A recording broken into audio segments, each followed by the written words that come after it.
Okay, great. So now we know about how view groups can contain views. Each view group has specific rules on how it will position the children inside of it. First, let's look at linear layout. This view group can arrange children in a vertical column, like this. Notice how we're not limited to just one text view and one image view. We can put as many of them as we want in here, as well as other types of views. So this is Tommy, and this is his brother Timmy, and this is Ivy and her twin sister Irene.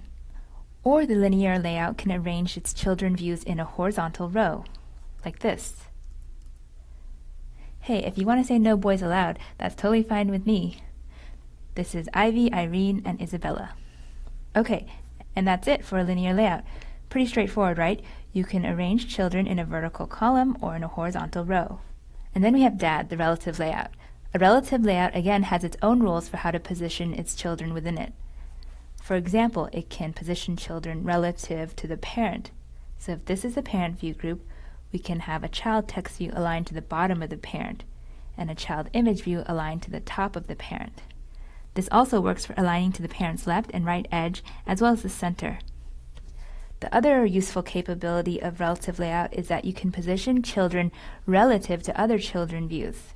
So if this is the parent view group, then you can position an image view on the left edge of the parent, and then position a child text view to the right of that image, and then this child text view is positioned to the right of the image view, but also below this first text view.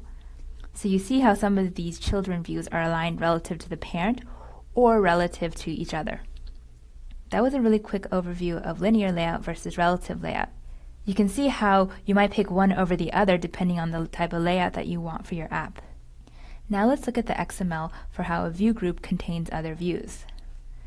In this example, we'll start with a view group that contains two child text views. This is a little more code than we're used to, but I want you to make some observations about this code.